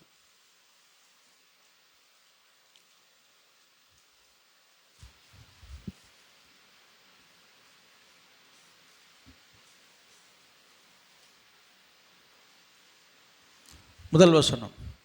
நாங்கள் அலங்கத்தை கட்டுகிற செய்தியை சன்பலாத் கேட்டபோது அவன் கோபித்து எரிச்சல் அடைந்து யூதரை சங்கதம் பண்ணி அந்த அற்ப யூத செய்கிறது என்ன? சரி, இங்கே பாருங்க, எரிச்சல் அடைந்துன்னு இருக்கு பாருங்க, அதுதான் சொல்ல வந்தேன் நான். சவுண்ட் ஆஃப் கிரிட்டிசிசம் முதல்ல பார்த்தோம். சத்தம், சவுண்ட் ஆஃப் அபியூஸ் அப்படின்னா தூஷிக்கிறது. உங்களை மேலே இல்லாத பொல்லாதெல்லாம் தூஷிக்கும் போது அந்த சத்தத்தை கேட்கக்கூடாது. இது என்னென்னா குறை சொல்லுகிற ஒரு சத்தம், சவுண்ட் ஆஃப் கிரிட்டிசிசம். சில நேரத்தில் சில பேர் என்ன செய்வார்கள், குறை சொல்லுகிற வார்த்தைகள், சில நேரத்தில் உங்களிடத்தில் குறைகளை எடுத்து சொல்லுகிற ஒரு காரியங்கள் என்று சொல்லி பார்த்தா, உங்கள் மேலே இருக்கிற ஒரு அக்கறையில், ஒரு அன்பில், ஒரு பாசத்தில் உங்கள்கிட்ட இருக்கிற ஒரு தவறுகளை, ஒரு குறைகளை எடுத்து சொல்லுவது தவறல்ல. உங்கள்கிட்ட ஒரு குறை இருக்குது, அதை அவங்க பார்க்குறாங்க, ஐயோ அப்படி இருந்தால் இது நல்லது இல்லையே என்கிற ஒரு எண்ணத்திலே உங்களை அணுகி, இந்த மாதிரி இருக்குமா, இதை சரி பண்ணிக்க என்று சொல்லி எடுத்து சொல்லுவது தப்பே கிடையாது. இது குறையும் அல்ல, இது குறை சொல்வதாக எடுத்துக்கொள்ள முடியாது.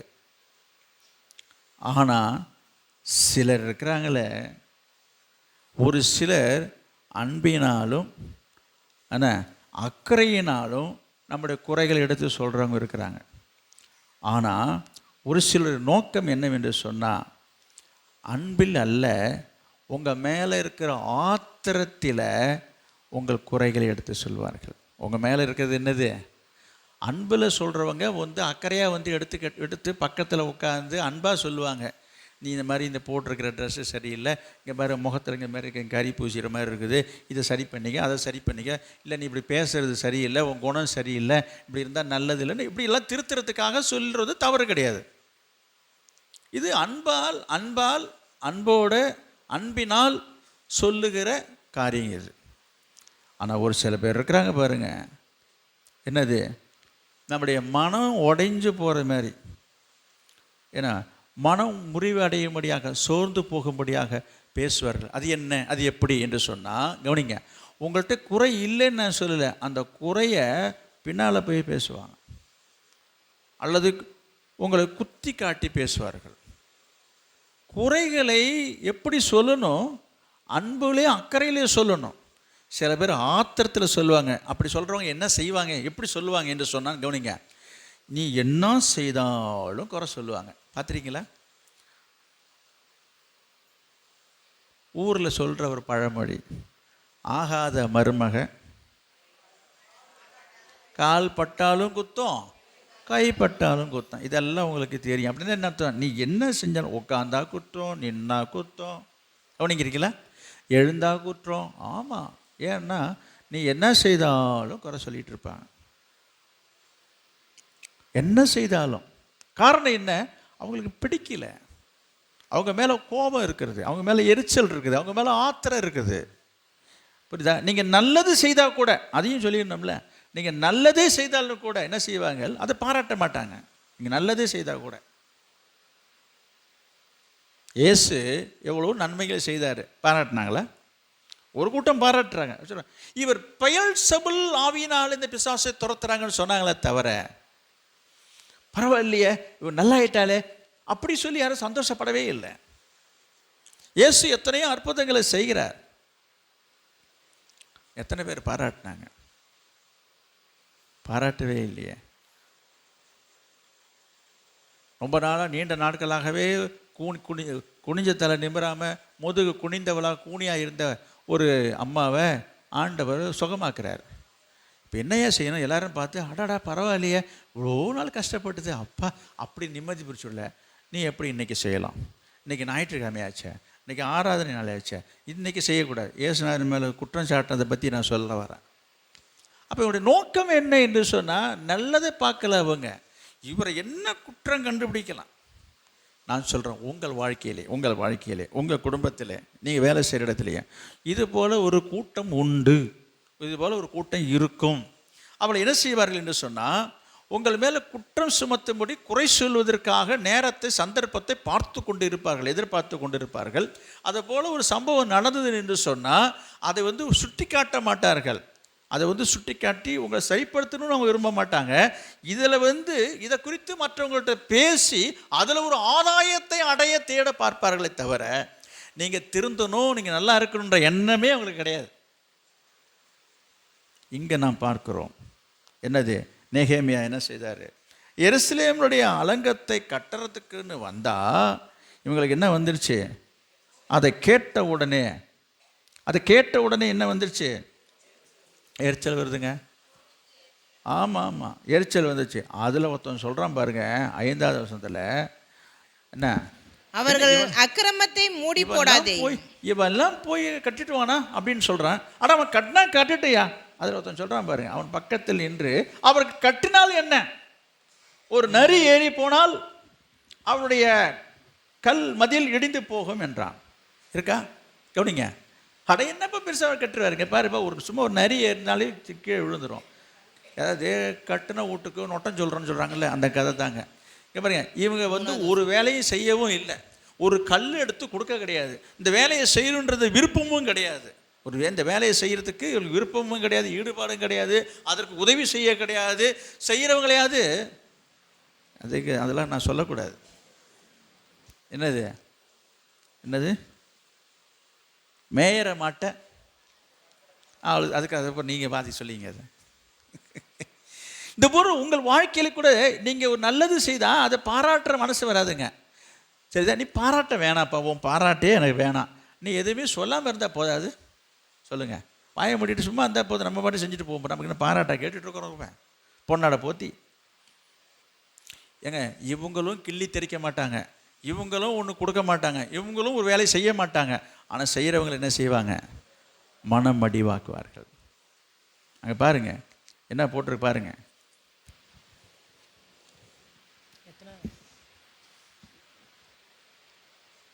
ஆறாவது வருஷம் பாருங்க. நாங்கள் அலங்கத்தை கட்டி வந்தோம், அலங்கமெல்லாம் பாதி மட்டும் ஒன்றாய் இணைந்து உயர்ந்தது, ஜனங்கள் வேலை செய்கிறதுக்கு ஆவலாய் இருந்தார்கள். ஜனங்கள் எல்லாரும் ஆசையா ஆர்வமா ஆண்டவருக்காக இந்த பணியை செய்யணும்னு நிற்கிறாங்க. இவங்க மனம் மடி பேசுகிறாங்க, என்ன பெரிய வேலை, என்ன பெரியவங்க தான் என்று சொல்லி அவங்களை இழித்து பழித்து இழிவாக அற்பமாக பேசி அவங்க மனம் மடிவாக்குறாங்க. இப்படி பேசும்போது ஒரு சில பேருக்கு என்ன ஆயிடுச்சு, மனசு உடஞ்சி விட்டு போய் செய்கிறதுலேருந்து அவங்களுக்கு உற்சாகம் குறைஞ்சி போச்சு. செய்கிறவங்களுக்கு ஒரு சிலருக்கு என்னங்க இவ்வளோ தூரம் நாங்கள் செய்கிறோம், இப்படிலாம் பேசுகிறாங்களே என்று சொல்லி. ஆனால் அங்கே பாருங்க, ஆனாலும் 9வது வசனத்தை போடுற, ஆனாலும் நாங்கள் எங்கள் தேவனை நோக்கி ஜெபம் பண்ணி அவர்கள் நிமித்தம் இரவும் பகலும் ஜாமம் காக்கிறவர்களை வைத்தோம். சரி, நீங்கள் இன்னும் கீழே வாசித்து பார்த்தீங்க, அதுதான் இன்றைக்கி வேத பகுதியை வாசிக்க வச்சேன். நீங்கள் என்ன பாருங்கள், அந்த வேலையை ஓய பண்ணுவோம் என்றார்கள். 11 இருக்கு பாருங்கள். இந்த வேலையை செய்யக்கூடாதபடிக்கு செய்ய விடாதபடிக்கு தடை பண்ணுறதுலே குறியாக இருக்கிறாங்க. எப்படியாவது தடுத்து நிறுத்தணுங்க. என்ன பாருங்க, தடுத்து நிறுத்துறவர்கள் என்ன செய்கிறாங்க? இழித்து பேசுகிறான், பழித்து பேசுகிறான், குறை சொல்கிறான், குற்றம் சொல்லிகிட்டே இருக்கிறான். இவங்க என்ன செய்தாங்க? ஜெபம் பண்ணி அந்த பணியை தொடர்ந்ததாக நான் பாட்டிருக்கேன். நான் உங்களுக்கு சொல்கிறேன், கர்த்தருடைய வேலையை செய்கிறீங்களா, உங்கள் சொந்த வேலையை செய்கிற உங்கள் குடும்ப வேலையாக இருக்கட்டும், ஆண்டுடைய ஊழியமாக இருக்கட்டும், நீங்கள் உங்களுக்கு செய்யும்போது சில பேர் அந்த வேலையில் சிலர் தான் நீங்கள் செய்கிறத பார்த்துட்டு அவங்களும் ஒரு சில வேலைகளை செய்கிறவங்க இருக்கிறாங்க. இப்போ ஒன்றும் இல்லை, ஒரு சமைக்கிற வேலை வச்சு ஒரு உதாரணத்துக்கு சொல்கிறேன், ஒரு சமையல் வேலை எடுத்துக்கொள்ளுங்க. நீங்கள் ஒரு வேலை செஞ்சிட்ருக்கீங்க, திடீர்னு ஒருத்தன் நிற்கிறாங்க, என்ன சரி 2 வெங்காயத்தை அரைஞ்சி கொடுப்பேன், அவங்களாம் செய்வாங்க, நான் ஏதாச்சும் செய்யணும் சும்மா இப்படி உட்காந்துருக்குதுன்னு ஒரு சிலர் அப்படிலாம் ஒரு சுவாபம் இருக்குதுங்க.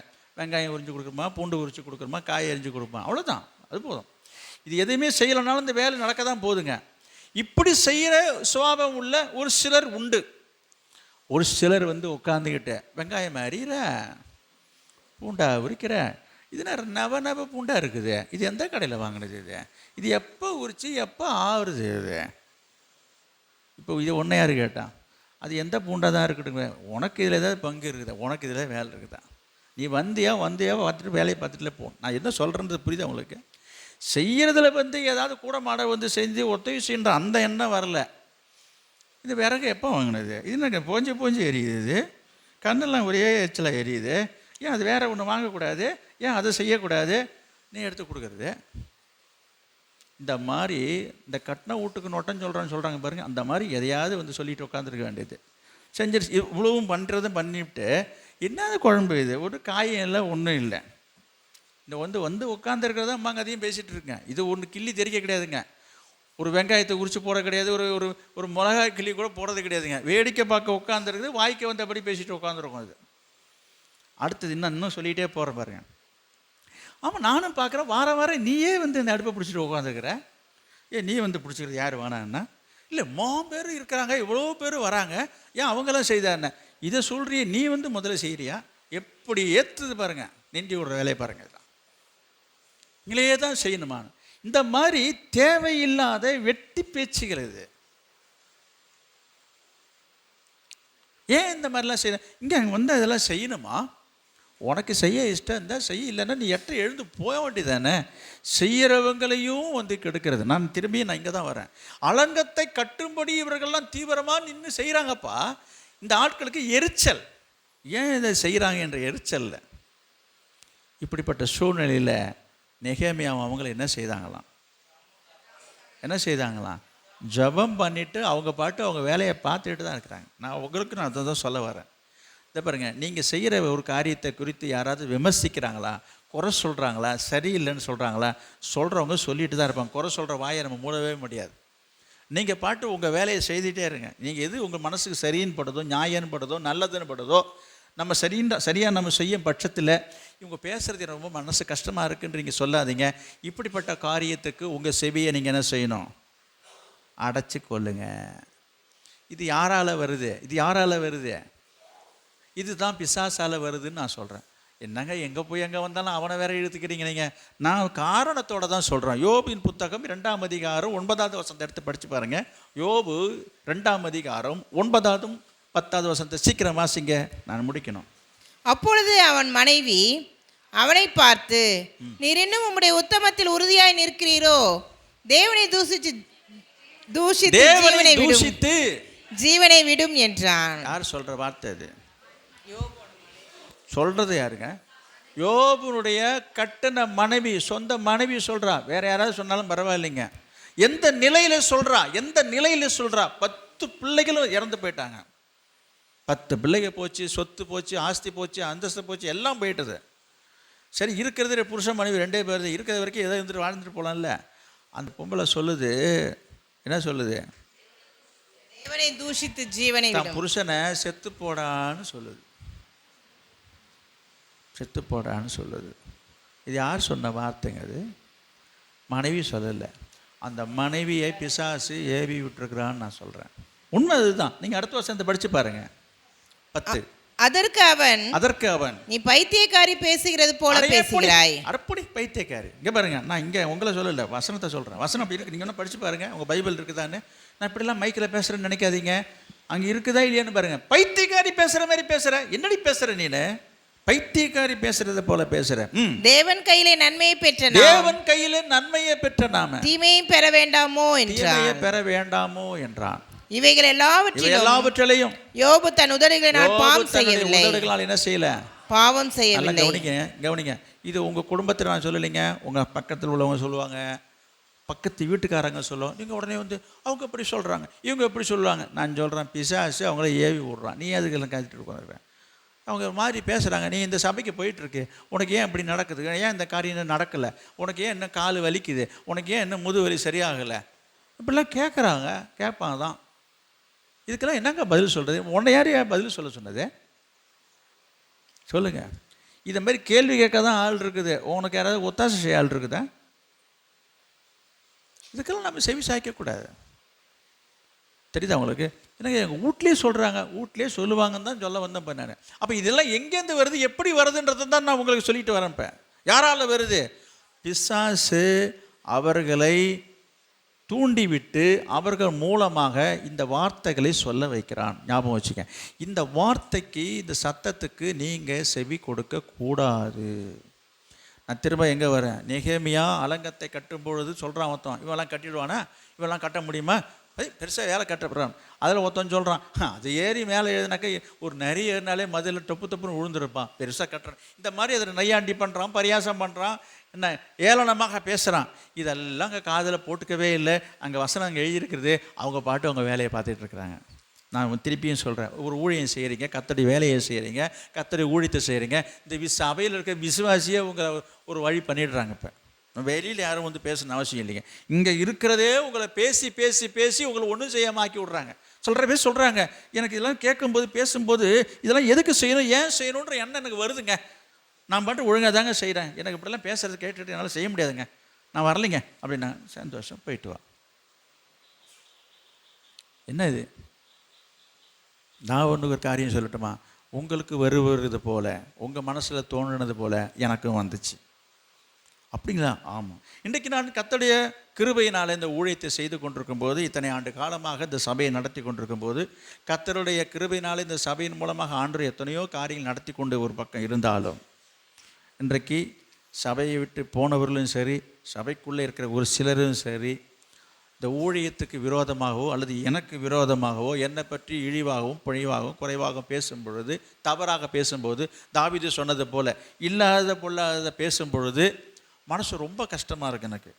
சில நேரங்களிலே எனக்கு நெருக்கமான என்ன நெருக்கமான என்று சொல்லும்போது விசுவாசி அல்ல, என் குடும்பத்தை தான் நான் சொல்கிறேன். குடும்பத்தில் உள்ள இவங்ககிட்டெல்லாம் பேச்சு வாங்கிக்கிட்டு, இவங்கெல்லாம் இப்படி பேசி சொல்லிக்கிட்டு, இப்படிலாம் வந்து இங்கே கிடக்கணுமா, இப்படிலாம் இருக்கணுமா, இவங்களுக்கெல்லாம் ஊழியம் செய்யணுமா, இந்த மாதிரிலாம் ஊழியம் செய்யணுமா என்கிறது போல் ஒரு லேசாக அப்படி எண்ணம் வரும்.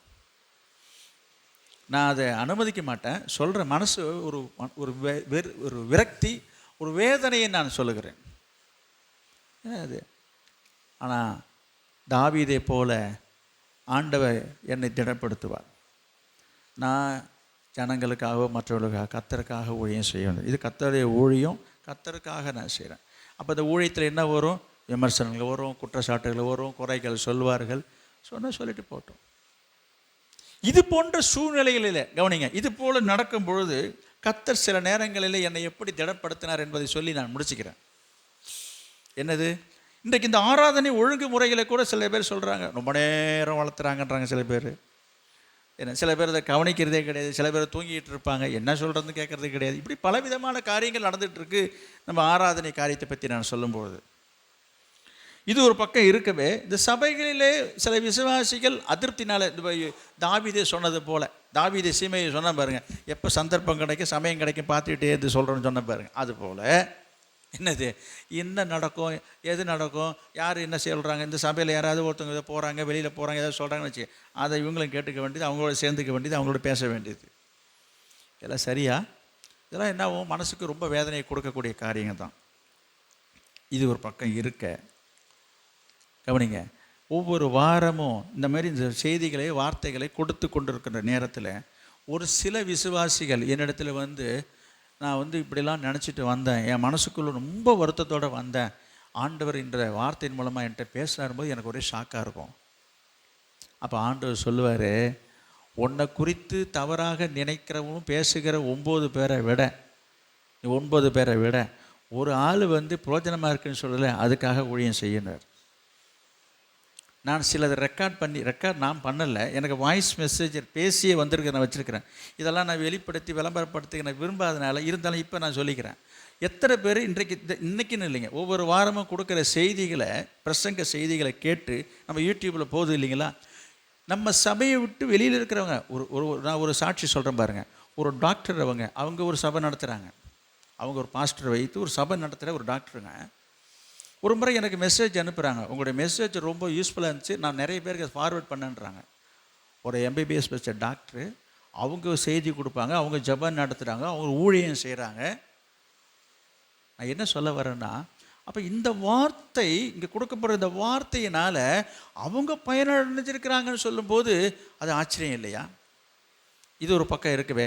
சில பேர் வெளிநாட்டில் இருக்கிறாங்க. ஒரு சிலர் சொல்கிறேன், வாரம் எனக்கு மெசேஜ் உடனே வாய்ஸ் மெசேஜ் போடுறோம். இன்றைக்கு உங்கள் செய்தியை கேட்டேன், இந்த வார்த்தை, இந்த வசனம், இன்னைக்கு ராத்திரிலாம் என் மனசு குழப்பத்தில் இருந்தேன், ரொம்ப பிரச்சனையில் இருந்தேன், இது கேட்டது என் மனசுக்கு ஆறுதலாக இருந்தேன். இதெல்லாம் கேட்கும்போது எப்படிங்க இருக்குது? அப்போ நினைப்பேன், ஓ சரி, ஆண்டவர் நம்மளை வைத்திருக்கிறதுக்கு ஒரு நோக்கம் இருக்குது. நாமும் 4 பேருக்கு பிரயோஜனமாக இருக்கிறோம். அப்போ ஆண்டவர் சொல்லி கொடுத்த ஒரு காரியம் என்னென்னா, அநேகருக்கு நான் உன்னை ஆசீர்வாதமாக வைத்திருக்கிறேன். யாரோ ஒருத்தர் 2 பேர் சொல்கிறதுக்காக மனம் உடைஞ்சி, மனம் சலித்து, மனம் சோர்ந்து நம்ம இதை விட்டுடலாமா, இதை போட்டுட்டு போயிடலாமா என்று நினைக்காத. ஆண்டவர் எனக்கு சொன்னதை உங்களுக்கு சொல்கிறேன். இன்றைக்கு சபையில் சில விசுவாசிகள் நல்ல உற்சாகமாக ஊழியம் செய்கிறாங்க, உற்சாகமாக கர்த்தருடைய வேலையை ஓடி ஆடி செய்கிறாங்க. இதில் எதுலேயுமே ஒரு துரும்ப எடுத்து போடாத ஆள் தான் உட்காந்துட்டு கீணுட்டாக பேசுறது, கிண்டி விடுறத உட்காந்துக்கிட்டு பண்ணை அடிச்சுட்டு உட்காந்துருக்குறீங்கன்னு. ஐயோ, சபைக்கு வந்தோமோ போனோமோன்னு இல்லாமல் இதெல்லாம் வேலை இல்லாமல் செய்யணுமா, இதெல்லாம் ஆண்டவர் செய்ய சொல்லிருக்காருன்னு செய்கிறவங்களையும் இப்போ படித்தோம் பாருங்கள். இவங்க அலங்கம் கட்டுறாங்கன்னு சொன்னவொடனே ஒரு கல் எடுத்து வைக்கிறதுக்கு வழி இல்லை. யோசித்து பாருங்கள். அதை செய்ய இழுத்துக்கு இல்லை, அதை குறை சொல்கிறாங்கங்க. நானும் சொல்கிறேன், செய்து கொண்டிருக்கிற உங்களை பார்த்து யாராவது குறை சொல்கிறாங்களே, காதில் வாங்காதீங்க. இது யாருடைய சத்தம்?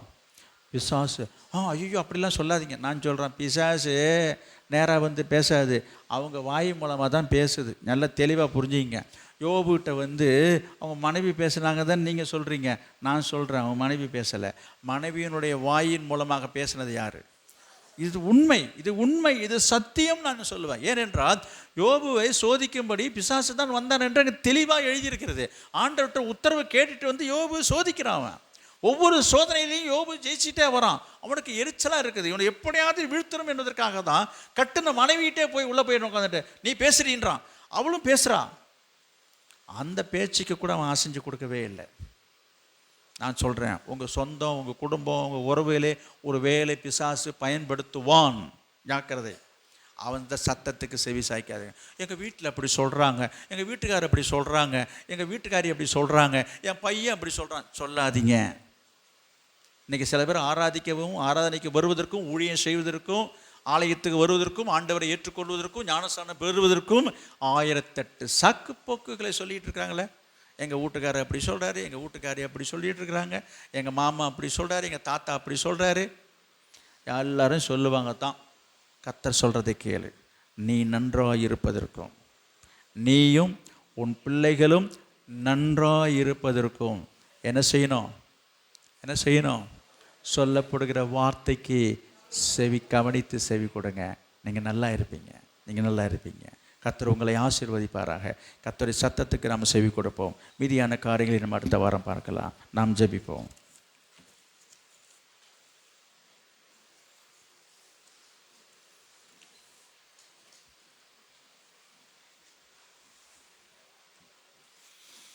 ஸ்தோத்திர ஆண்டவரே, ஒரு நிமிஷம் நீங்கள் எல்லாரும் ஜெபிக்கணுமே. வார்த்தையை கேட்டிருக்கீங்க, அதற்கு ஒப்பு கொடுத்து நீங்கள் ஜெபித்தா நீங்கள் நல்லா இருப்பீங்க. கர்த்தர் உங்களை ஆசீர்வதிப்பார். இந்த வார்த்தைக்கு, இந்த வசனத்துக்கு உங்களை ஒப்பு கொடுப்பீர்களா? Price the Lord. நீங்கள் ஜெபிங்க ஒரு நிமிஷம்.